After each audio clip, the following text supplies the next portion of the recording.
Edward says, "No, I haven't any aunt, but I might go away." Celia says, "But Edward, what was I going to say?" "It's dreadful for old ladies alone in the country, and almost impossible to get a nurse," Julia says. "Is that her Aunt Laura?" Edward says, "No, another aunt, whom you wouldn't know, her mother's sister, and rather a recluse," Julia says. "Her favorite aunt." Edward says, "Her aunt's favorite niece, and she's rather difficult when she's ill. She insists on having Lavina." Julia says, "I never heard of her being ill before." Edward says, "No, she's always very strong, and that's why she's ill. She gets into a panic." Julia says, "And sends for Lavina." "I quite understand. Are there any prospects?" Edward says, "No, I think she puts it all into an annuity." Julia says, "So it's very unselfish of Lavinia, yet very like her. But really, Edward, Lavinia may be away for weeks, or may come back, or be called away again. I understand these tough old women. I'm one myself. I feel as if I knew all about that aunt in Hampshire." Edward says, "Hampshire?" Julia says, "Did you say Hampshire?" Edward says, "No, I didn't say Hampshire." Julia asks, "Did you say Hampstead?" Edward says, "No, I didn't say Hampstead." Julia says, "But she must live somewhere." Edward says, "She lives in Essex." Julia says, "Anywhere near Colchester?" Lavina loves oysters. Edward says, "No, in the depths of Essex." Julia says, "Well, we won't probe into it. You have the address and the telephone number. I might run down and see Lavinia on my way to Cornwall. But let's be sensible. Now you must let me be your maiden aunt, living on an annuity, of course. I'm going to make you dine alone with me on Friday and talk to me about everything." Edward says, "Everything?" Julie says, "Oh, you know what I mean. The next election and the secrets of your cases." Edward says, "Most of my secrets are quite uninteresting." Julia says, "Well, you shan't escape. You dine with me on Friday. I've already chosen the people you're to meet." Edward says, "But you asked me to dine with you alone." Julia says, "Yes, alone, without Lavinia. You'll like the other people, but you're to talk to me. So that's all settled, and now I must be going." Edward says, "Must you be going?" Peter says, "But won't you tell the story to Lady Cluntz?" Julie says, "What Lady Cluntz?" Celia says, "And the wedding cake." Julia says, "Wedding cake? I wasn't at her wedding." Edward says, "It's been a delightful evening. The potato crisps were really excellent. Now let me see. Have I got everything? It's such a nice party. I hate to leave it. It's such a nice party. I'd like to repeat it. Why don't you all come to dinner on Friday? Now I'm afraid my good Miss Batten would give me notice. And now I must be going." Alex says, "I'm afraid I ought to be going." Peter says, "Celia, may I walk along with you?" Celia says, "No, I'm sorry, Peter. I've got to take a taxi." Julie says, "You come with me, Peter. You could get me a taxi, and then I can drop you. I expect you on Friday, Edward. And Celia, I must see you very soon. Now don't all go just because I'm going. Goodbye, Edward." Edward says, "Goodbye, Julia." And Julia and Peter exit.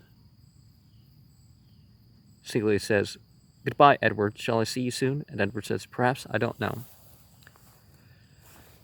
Celia says, "Perhaps you don't know. Very well. Goodbye." Edward says, "Goodbye, Celia." Alex says, "Goodbye, Edward. I do hope you'll have better news of Lavinia's aunt." Edward says, "Oh, yes, thank you. Goodbye, Alex. It was nice of you to come." Meanwhile, Alex and Celia exit, and Edward says to the unidentified guest, "Don't go yet. Don't go yet. We'll finish the cocktails, or would you rather have whiskey? Then an identified guess says gin. Anything in it? Then an identified guess says a drop of water. Edward says, I want to apologize for this evening. The fact is, I tried to put off this party. These were the only people I couldn't put off because I couldn't get at them in time. And I didn't know that you were coming. I thought that Lavinia had told me the names of all the people she said she invited.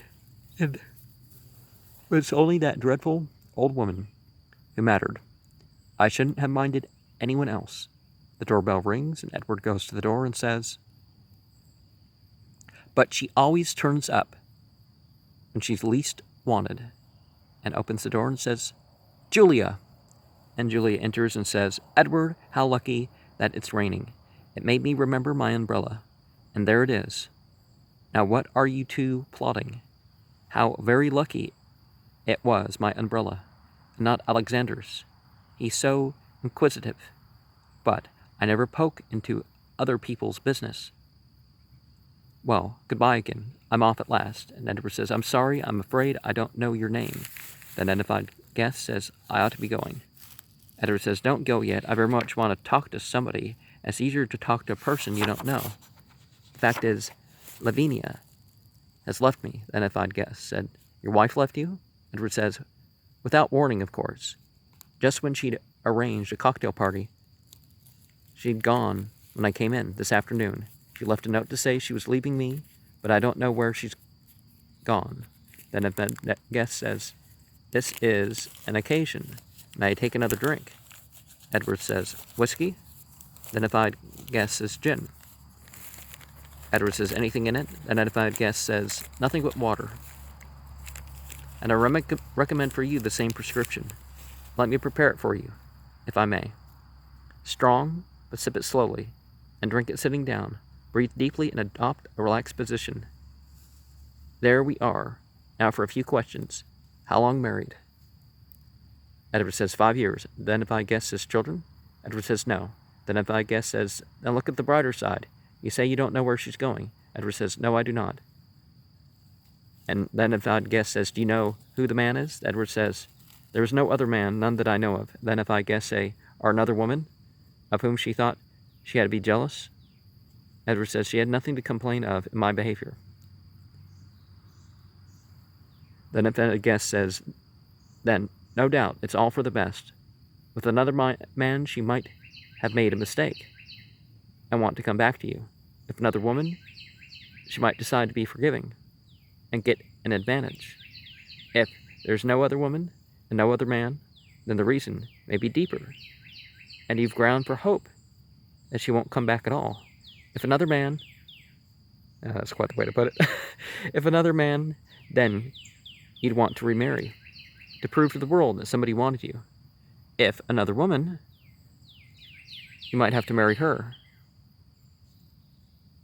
You might even imagine that you wanted to marry her. Edward says, but I want my wife back. Then the died guest said, well, that's the natural reaction. It's embarrassing and inconvenient. It was inconvenient having to lie about it because you can't tell the truth on the telephone. It will all take time that you can't well spare. But I put it to you. Edward says, don't put it to me. Then a divided guest says, then I suggest, and Edward says, and please don't suggest. I have often used these terms in examining witnesses, so I don't like them. May I put it to you? I know that. I invited this conversation, but I don't know who you are. This is not what I expected. I only wanted to relieve my mind by telling somebody what I'd been concealing. I don't think I want to know who you are, but at the same time, unless you know my wife a good deal better than I thought, or unless you know a good deal more about us than appears, I think your speculation's rather offensive. Then a guest says, I know you as well as I know your wife, and I knew that all you wanted was the luxury of an intimate disclosure to a stranger. Let me therefore remain the stranger, but let me tell you that to approach the stranger is to invite the unexpected, release a new force, or let the genie out of the bottle. It is to start a train of events beyond your control, so let me continue. I will say then, you experience some relief of which you're not aware. It will come to you slowly, when you wake in the morning and when you go to bed at night, that you're beginning to enjoy your independence, finding your life becoming cozier and cozier without the constant critic, the patient misunderstander, arranging life a little better than you like it, preferring not quite the same friends as yourself, are making your friends like her better than you, and turning the past over and over. You'll wonder only that you endured it for so long, and perhaps at times you will feel a little jealous that she saw it first and had the courage to break it, thus giving herself a permanent advantage. Edward says, it might turn out so yet. The unidentified guest says, are you going to say you love her? Edward says, why? I thought we took each other for granted. I never thought I should be any happier with another person. Why speak of love? We were used to each other. So if we're going away at a moment's notice without explanation, only a note to say that she had gone and was not coming back, well, I can't understand it. Nobody likes to be left with a mystery. It's so unfinished. The unidentified guest says, yes, it's unfinished. Nobody likes to be left with a mystery, but there's more to it than that. There's a loss of personality, or rather, you've lost touch with the person you thought you were. You no longer feel quite human. You're suddenly reduced to the status of an object, a living object, but no longer a person. It's always happening because one is an object as well as a person, but we forget about it. Well, the real person operates the object, right? As quickly as we can, when you've dressed for a party and are going downstairs with everything about you arranged to support you and the role you have chosen. Then, sometimes, when you come to the bottom step, there is one step more than your feet expect. And you come down with a jolt, just for a moment. You have the experience of being an object, at the mercy of a malevolent staircase, or take a surgical operation in consultation with the doctor and the surgeon, in going to bed, in the nursing home, in talking to the matron, you are still the subject, the center of reality, but stretched on the table, you are a piece of furniture in a repair shop. For those who surround you, the masked actors, all there is of you is your body, and the you withdrawn. May I replenish? Edward says, oh, I'm sorry, what were you drinking? Whiskey? The unidentified guest says, gin. Edward says, anything with it? The unidentified guest says, water. And Edward says, to what does this lead? Then the unidentified guest says, to finding out what you really are, what you really feel, what you really are among other people. Most of the time we take ourselves for granted, as we have to, and live on a little knowledge about ourselves as we were. Who are you now? You don't know any more than I do, but rather less. You are nothing but a set of obsolete responses. The one thing to do is to do nothing. Wait. And Edward says, wait. But waiting is the one thing impossible. Besides, you don't see that it makes me ridiculous. The unidentified guest says, it will do you no harm to find yourself ridiculous. Resign yourself to be the fool you are. That is the best advice I can give you. Edward says, but how can I wait, not knowing what I'm waiting for? Shall I say to my friends, my wife has gone away, and they answer where, and I say, I don't know. They say, but when will she be back? And I reply, I don't know that she is coming back. And they ask, but what are you going to do? I answer, nothing. And they will think me mad, or simply contemptible. Then a unidentified guest says, all to the good. You will find that you survive humiliation. That is an experience of incalculable value. Edward says, stop. I agree that much of what you said is true enough, but that is not all. Since the hour this morning, when we had breakfast, I no longer remember what my wife is like. I'm not quite sure that I could describe her if I had to ask the police to search for her. I'm sure I don't know what she was wearing when I saw her last, and yet I want her back. And I must get her back to find out what has happened. During the 5 years we've been married, I must find out who she is, to find out who I am. And what is the use of all your analysis, if I'm to remain always lost in the dark? The alcoholic beverage was not diluted enough, it seems. Then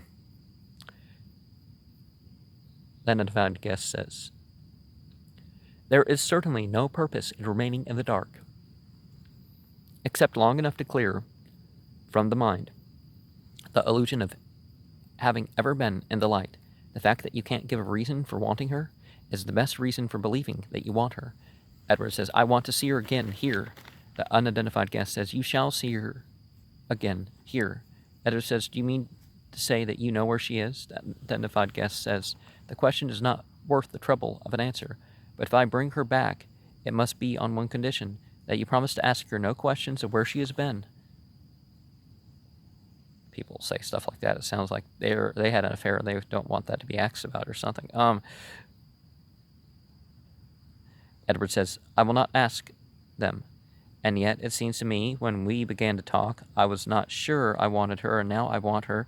Do I want her, or is it merely your suggestion? The unidentified guest says, we do not know yet. In 24 hours, she will come to you here. You will be here to meet her. The doorbell rings. Edward says, I must answer the door. Edward goes to the door. So it's you again, Julia. And Julia and Peter enter. Julia says, Edward, I'm glad to find you. Do you know, I must have left my glasses here, and I simply can't see a thing without them. I've been dragging Peter all over town, looking for them everywhere I've been. Has anybody found them? You can tell if they're mine. Some kind of a plastic sort of frame. I'm afraid I don't remember the color, but I'd know them because one lens is missing. The unidentified guest sings, as I was drinking gin and water, and me being the one-eyed Riley, who came in but the landlord's daughter, and she took my heart entirely. You will keep our appointment. And Edward says, I shall keep it. The unidentified guest sings, because apparently he's crazy, right? Truly, truly, what's the matter with one-eyed Riley? Okay, so truly, truly, what's the matter with one-eyed Riley?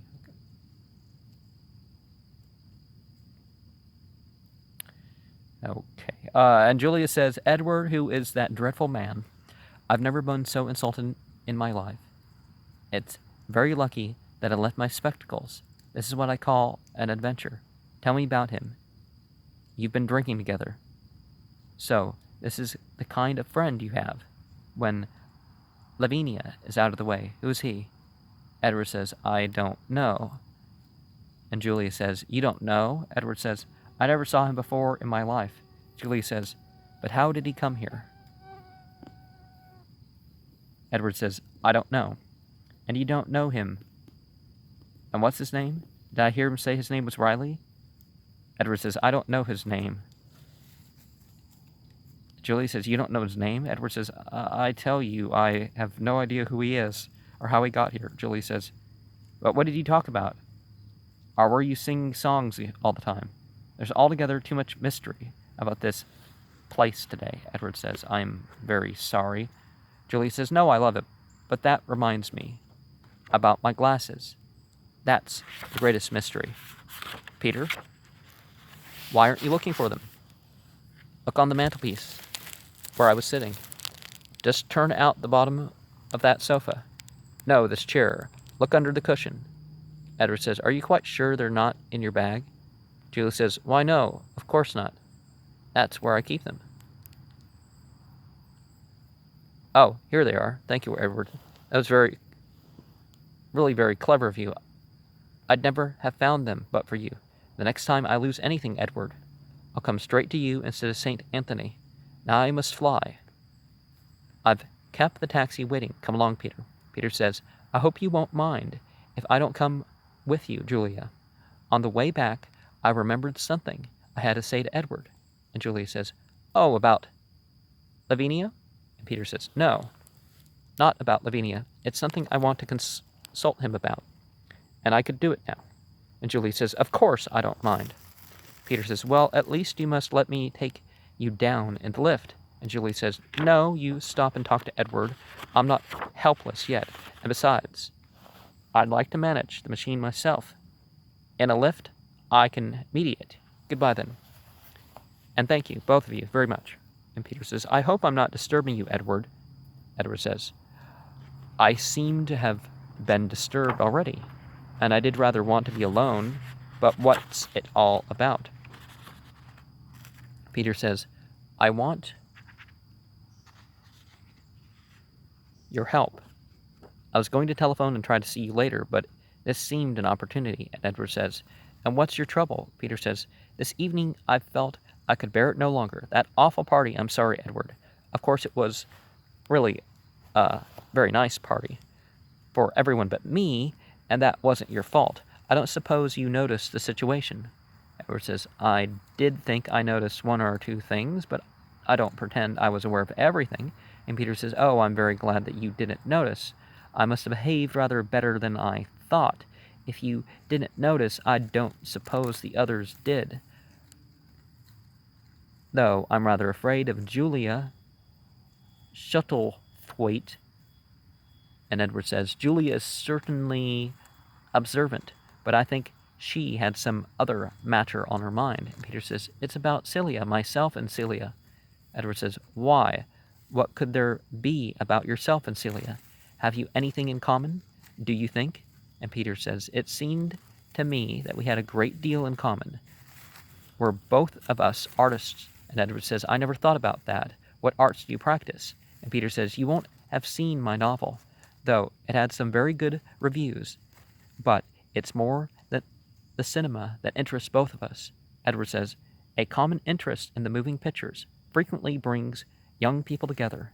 Now you're only being sarcastic. Celia was interested in the art of the film.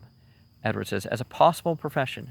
Peter says, she might make it a profession, though she had her poetry. Edward says,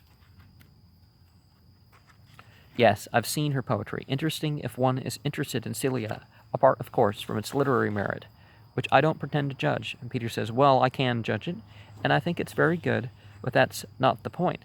The point is, I thought we had a great deal in common, and I think she thought it so too. And Edward says, how did you come to know her? Alex enters. Alex says, ah, there you are, Edward. Do you know why I've looked in? Edward says, I'd like to know first how you got in, Alex. Alex says, why? I came and found that the door was open, so I thought I'd slip in and see if anyone was with you. Peter says, Julia must have left it open. And Edward says, never mind, so long as you both shut it when you go out. And Alex says, ah, but you're coming with me, Edward. I thought...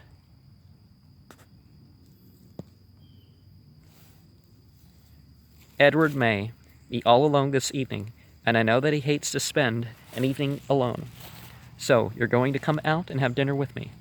Edward says, that's very thoughtful of you, Alex, I'm sure, but I rather want to be alone this evening. But you've got to have some dinner. Are you going out?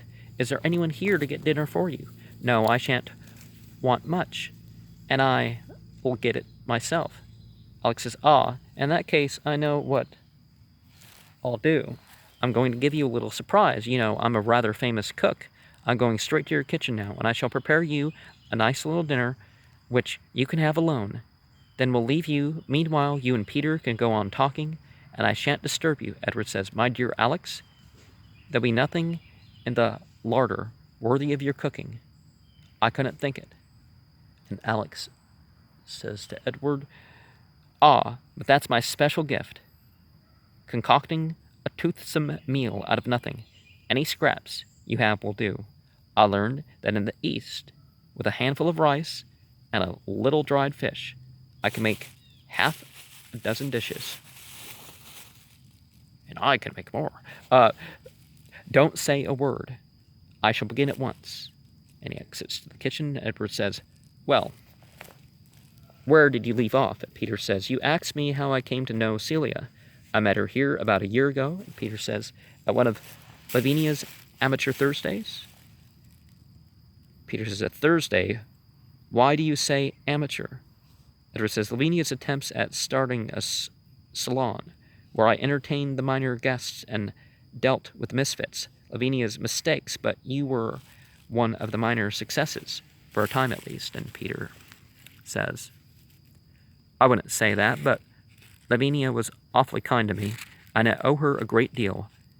And then I met Celia. She was different from any girl I'd ever known, and not easy to talk to on that occasion.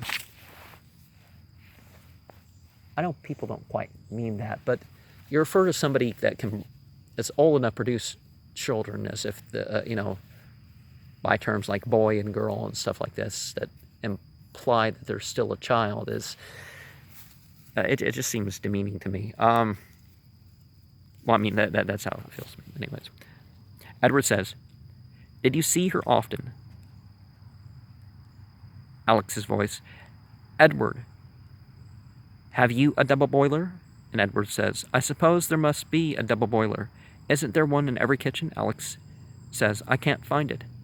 There goes that surprise. I must think of another. Peter says, not very often. And when I did, I got no chance to talk to her. Edward says, you and Celia were axed for different purposes. Your role was to be one of Lavinia's discoveries, Celia's to provide society and fashion. Lavinia always had the ambition to establish herself in two worlds at once, but she herself had to be the link between them. That is why I think her Thursdays were a failure. Peter says, you speak as if everything was finished. Oh, no, everything is left unfinished, but you haven't told me how you came to know Celia. Peter says, I saw her again a few days later, alone at a concert, and I was alone. I've always gone to concerts alone, at first because I knew no one to go with, and later I found I preferred to go alone. But a girl like Celia, it seemed very strange because I thought of her merely as a name in a society column. To find her there alone, anyway, we got into conversation, and I found that she went to concerts alone, and to look at pictures, so we very often met in the same way, and sometimes went together. And to be with Celia, that was something different from company or solitude. And we sometimes had tea, and once or twice dined together. And Edward says, after that, did she ever introduce you to her family? Or to any of her friends? Peter says, no, but once or twice she spoke of them, and about their lack of intellectual interests. And Edward says, Peter, and what happened after that? Peter responds, oh, nothing happened. But I thought that she really cared about me, and I was so happy when we were together. So I, contented, so at peace, I can't express it. I have never imagined such quite happiness. I had only experienced excitement, delirium, desire for possession. It was not like that at all. It was something very strange. There was such tranquility. And Edward says, and what interrupted this interesting affair? And Alex enters in shirt sleeves and an apron and says, Edward, I can't find any curry powder. And Edward says, there isn't any curry powder. Lavinia hates curry. Well, too much turmeric for so many people. The stuff at the restaurant tend not to be over curried. Over turmericed. I guess like Cajun and Creole at the grocery store is different than that others make for you. Right? Well, nowadays there's the MSG and all that they put with that stuff, which you should never have in food. I mean, it naturally occurs in some foods, but the levels are like totally different. But Alex says, anyway, there goes another surprise, and I must think. I didn't expect to find any mangoes, but I did count upon curry powder. Peter says, that's exactly what I want to know. She has simply faded into some other picture, like a film effect, She doesn't want to see me, makes excuses not very plausible, and when I do see her, she seems preoccupied with some secret excitement which I cannot share. And Edward says, do you think she's simply lost interest in you? Peter says, you put it just wrong. I think of it differently. It's not her interest in me that I miss, but those moments in which we seem to share some perception, some feeling, some indefinable experience, in which we were both unaware of ourselves. In her terms, perhaps, she's lost interest in me. And Edward says, that's all very normal. If you could only know how lucky you are, in a little while this might have become an ordinary affair, like any other. As the fever cooled, you would have found that she was another woman, and that you were another man. I congratulate you on a timely escape. And Peter says, I should prefer to be spared your congratulations.